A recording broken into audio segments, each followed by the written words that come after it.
Tale Titans, big stories. Zero fluff. Subscribe for epic tales, fast, fierce every week. Copyright disclaimer under Section 107 of the Copyright Act 1976. Allowance is made for fair use for purposes such as criticism, comment, news reporting, scholarship, and research.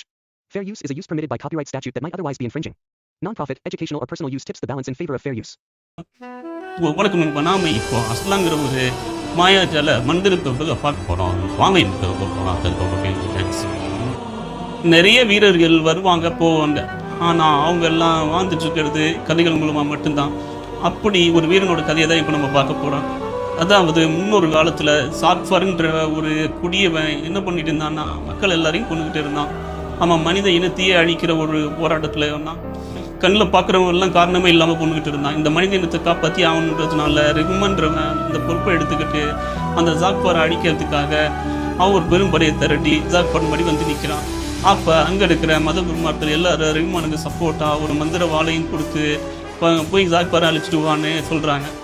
இப்போ ரகுமான் அவனுடைய சப்போர்ட்டோட அந்த மந்திர சக்தியோட அவன் போய் ஜாக்ஃபார் முன்னாடி நின்று ஜாக்ஃபார் கூட சண்டை போடுறான்.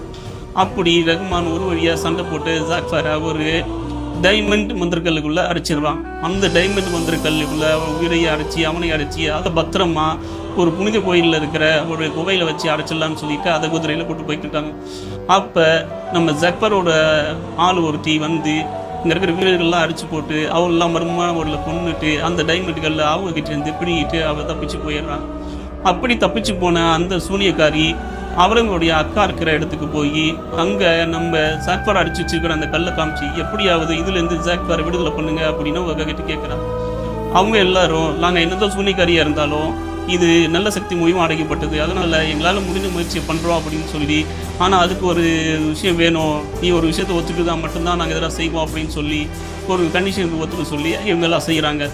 அது என்னன்னா, அந்த 3 பேர் சேர்ந்து அந்த மந்திரக்கல்லை நாங்கள் நிரூபிக்கணும்னா நீ இந்த விஷயத்தை ஒத்துக்கணும், இதுலேருந்து வெளியே வந்த உடனே ஜாக்ஃபார் எங்களுக்கு ஒருத்தர் வேலை செஞ்சு கொடுக்கணும் அப்படின்னு சொல்லிட்டா. அதுக்கு அவளும் சரி நான் பண்ண சொல்கிறேன் அப்படின்னு சொல்லி என்ன ஓப்பன் பண்ணி கொடுங்க அப்படின்னு சொல்லிட்டான்.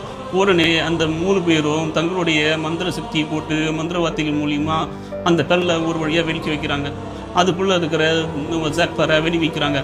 ஜாக்ஃபாரை வெடிவிக்க அவங்க நிறைய மந்திரங்கள் கூட ஒவ்வொன்றா வேலை செஞ்சுக்கிட்டே இருக்குது. அப்படி ஒவ்வொரு மந்திரங்களை வேலை செஞ்சு அந்த மந்திரக்கல்லே 5 பீஸாக செதறி பல திசையில் போய் விழுந்துடுச்சு. இப்போ ஜாக்ஃபார் வந்துடுறான். இப்போ அங்கே வந்து ஜாக்ஃபார் கிட்ட அந்த 3 மந்திர சூனியக்காரிகளை என்ன சொல்கிறாங்கன்னா, நாங்கள் உன்னை என்னதான் விடுவிச்சாலோ நீ வந்து ஒரு நல்ல சக்தியாக கட்டுப்பட்டு இது விளையாடப்பட்டுருக்க, அதனால நாங்கள் உன்னை அடித்த அந்த மந்திரக்கல்ல 5 பீஸா எல்லா பக்கமும் செதற அடிச்சுட்டு போவோம். அந்த 5 பீஸையும் எவன் ஒருத்தங்களுக்கு பண்ணிட்டு வந்து உன்னை கொல்ல நிற்கிறானோ அப்போ நீ அழிந்திடுவேன், உன்னை கொல்றதுக்கான வாய்ப்பு நம்ம ரஹ்மானோட வம்சத்தில் இருக்கிறவங்க மட்டும்தான் இருக்குது அப்படின்னு சொன்னோன்னே, ஓ அப்போ அவன் உயிரோட இருந்தால் தானே வம்சம் வரும், அவனையே கொண்டுட்டா என்ன பண்ணுறது சொல்லி நான் போய் அவனை கொல்லறேன்னு சொல்லி இந்த பக்கம் போனான். இங்கே நமக்கு பிகாஸ் நாட்டை காட்டுறாங்க. அப்போ பிரின்சஸ் அஸ்லானுக்கே அங்கே பத்திரிகை கொண்டாடுறாங்க. அதாவது ரஹ்மானோட பையன் தான் அஸ்லான் தான் இந்த கதையோட நாயகன். இப்போ அஸ்லானை பார்க்க அந்த நாட்டு மந்திரங்களுக்குலாம் வந்து இவன் ரொம்ப நல்லவன், இவன் எனக்கு நிறைய தெய்வ சக்தி இருக்குது, இவன் தான் கண்டிப்பாக இது பண்ணுவான் அப்படின்னு சொல்கிறாங்க. இங்கே பிகாஸோட்ட அட்டாக் பண்ண ஜாக்ஃபார் இப்படியே வந்துடுவான். வந்தவன் அங்கே ஒத்துழைன்றது கூட தெரியாமல் அங்கே இருக்கிற எல்லாரையும் அட்டாக் பண்ணுறான்.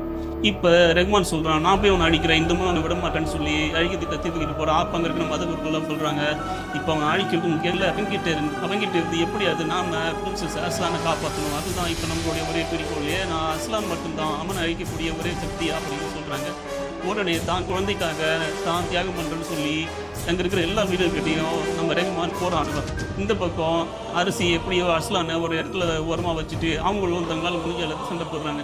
எப்படியாவது அஸ்லானோட தப்பிச்சு போயிடலான்னு நினைக்கும் போது நம்ம ஜக்ஃபரோட ஆளுங்க எல்லாம் சுற்றி வளைச்சி அவங்கள போட்டு தாக்கிட்டு இருக்காங்க. அந்த அரிசி ஒரு முடிவு எடுக்கிறாங்க, எப்படியாவது நம்ம கொண்டு போய் நம்ம நாட்டோட பாதுகாவலான டிராகன்ட்டை கொடுத்துட்டா அதை பார்த்துக்குன்னு சொல்லி நம்ம அஸ்லானை கொண்டு போய் டிராகன்ட்டை கொடுத்து எப்படியாவது இவனை நல்ல இடத்துல போய் சேர்த்துட்டுன்னு சொல்லி இவங்க எல்லாரும் சண்டை போட்டுருக்காங்க. இப்போ இதெல்லாம் மேலேருந்து பார்த்துருந்தது இவங்களாம் உயிரோட இருந்தால் தான் நம்ம பிரச்சனைன்னு சொல்லி ஒரு திவ்ய பனிப்பையில் மந்திரம் போட்டு வர வச்சு மொத்தமாக அந்த குகையை மூடியிருப்பா. குகையை மூடிட்டு மொத்த குடும்பம் மாய்ஞ்சி போச்சு, இனியும் அழிக்க ஏமாட்டா இருக்கா அப்படின்னு சிஸ்டிட்டே சொல்கிறான்.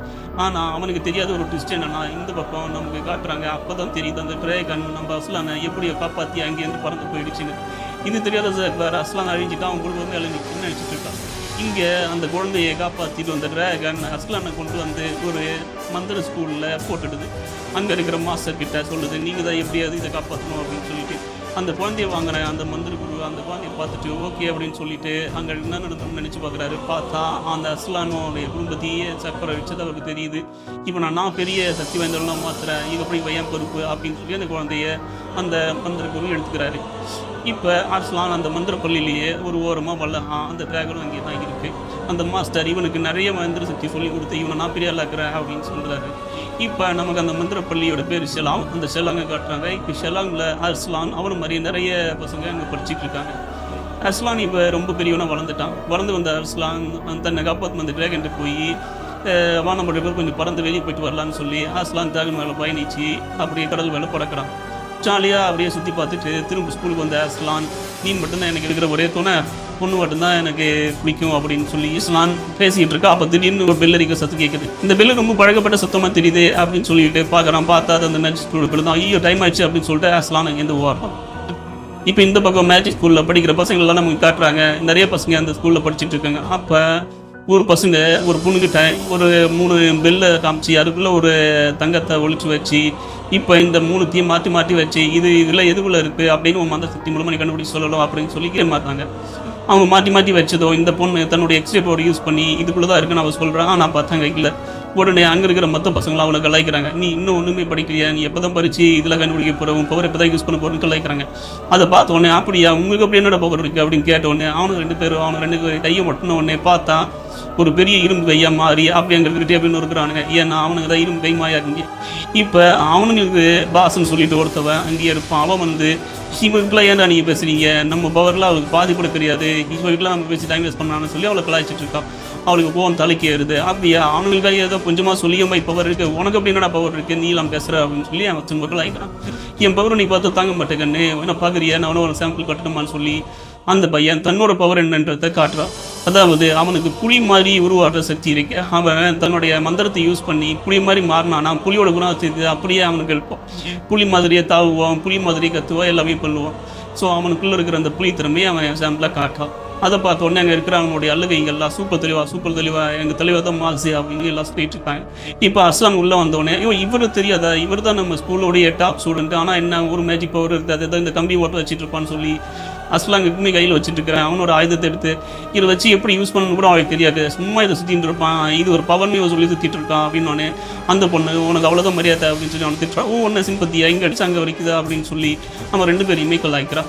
உடனே இது எப்படி யூஸ் பண்ண, சும்மா யூஸ் பண்ணி தான் காட்டான், சும்மா சொல்ல அப்படின்னு சொல்லி அது எப்படி யூஸ் பண்ணணும்னு உனக்கு தெரியாது, தேவையில்லாம அது வைக்க நர்சான்னு சொல்கிறான். ஆனால் அவன் கேட்காம அதை வச்சு விளையாட்டு கறிக்கிட்டு இது இப்படி தான் யூஸ் பண்ணணும்னு சொல்லி தெரியாமல் அதை சுற்றி விட்டுறான்.